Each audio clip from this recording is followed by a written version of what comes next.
The 3-minute pause is about the heartbeat between your trigger and your reaction, and learning how to stretch that beat just long enough to make a choice instead of immediately falling into chaos. Imagine a life where you meet your relationships, your work, and your world with calm, presence, and clarity. A world where your nervous system isn't constantly threatening to lie down on the floor like a kid having a tantrum in the supermarket aisle.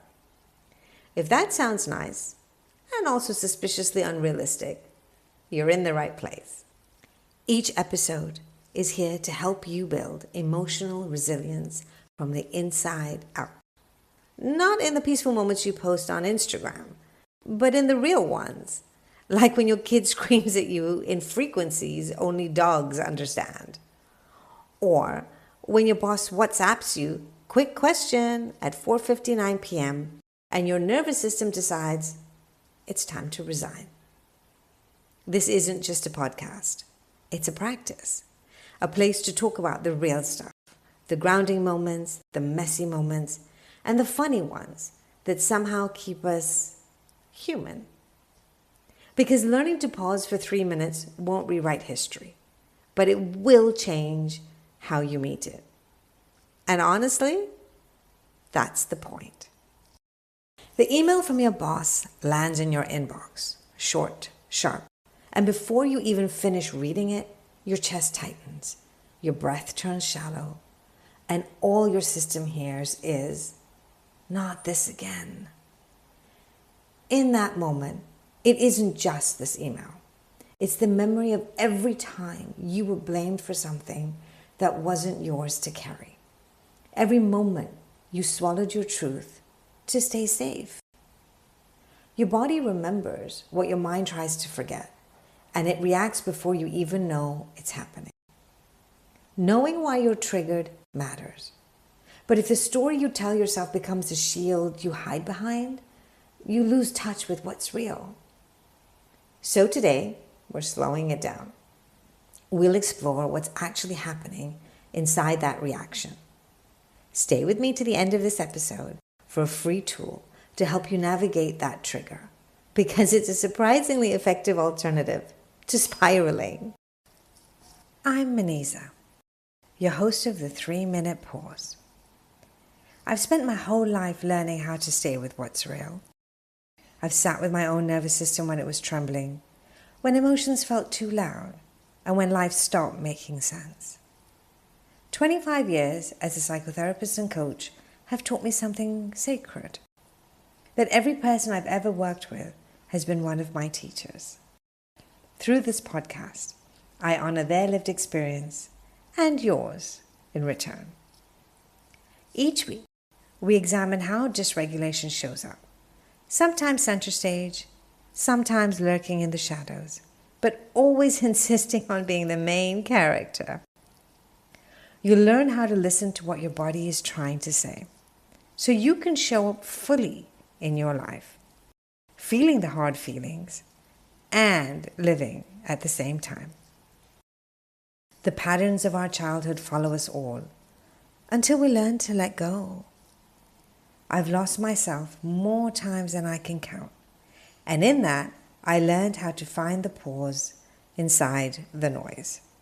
So, let's begin finding yours.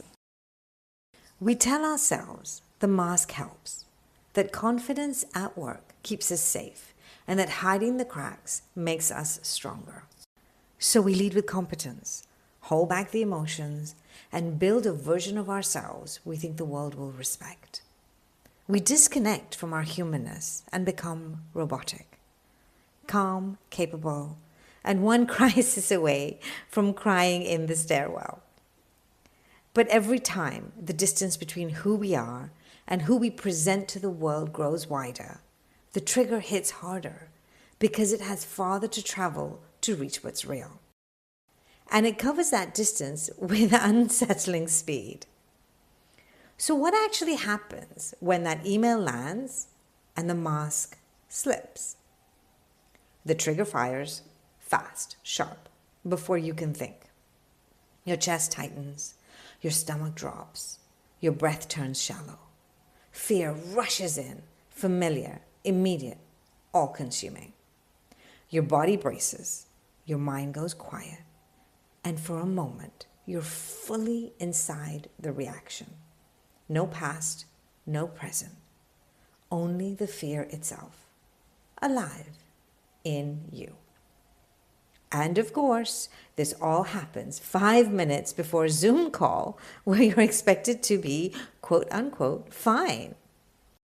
It's like hitting the rewind button on ultra speed. Suddenly, you're back at the original scene, the first time it ever happened.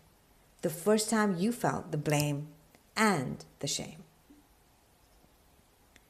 Your nervous system is already ahead of you, reacting long before your brain can register what's happening. Your brain catches up and says, hell no, not again. And in seconds, your system shuts down, tenses up, or goes into fight, flight, freeze, or fawn. Not in response to the present, but to the memory of the past. It's just happening in the present. A back to the future moment in reverse. That surge you felt isn't random. It's your body recognizing something familiar, the kind of familiar you'd rather it forgot. The spotlight is the pain of having to shrink yourself so you can limit further exposure to what feels threatening. FYI, fawning means you go along to stay safe. If your boss blames you in the email, you instantly agree, not because it's true, but because standing up for yourself feels dangerous. It's high-functioning survival, professionally packaged. Here's the thing. You're still in the same room, same clothes, same day. You haven't moved externally. Internally, everything's in motion. Your brain locks into survival mode and chooses a response from fight, flight, freeze, or fawn. When everything outside the threat disappears, and all you can sense is that moment, that's tunnel vision. And you literally cannot see outside of that tunnel that you are trapped in. Now, back to the email. Notice you still haven't responded. Everything that happened inside you was about the past, and all of it was internal only. The email hasn't even had space to land yet. When you finally reconnect to it, the emotions feel huge, amplified by the echoes of an old event. All of this happens in seconds, and that's why the pause matters. It's your chance to break the cycle.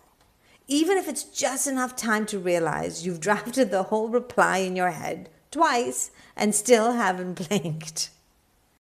Because the internal reaction is so fast, the pause has to become a practice, turning chaos into calm, inside and out. As your brain comes back online, it starts to make sense of what happened and makes a plan of how to move forward. The pause stops you from falling into old narratives and from selling yourself out by running away from overwhelming feelings. This is where the feelings wheel comes in. When you can name what you're feeling, you can actually feel it. And that alone starts to dilute the trigger. Next time it hits, it doesn't hijack you in the same way. It's called the feelings wheel, and the link is in the show notes. It won't stop the email, but it might stop the spiral. Thank you for choosing to be here with me today. If this episode spoke to you, follow the 3-minute pause wherever you listen and leave a short review so we can reach others who are learning to pause too. When you can, go gently. And if you can't go gently, at least go hydrated. And when you're ready to go deeper, together we can bring this work to life through reflections, practices, and conversations. You'll find the show notes and more at manizakimji.com. Because regulation is the new resilience.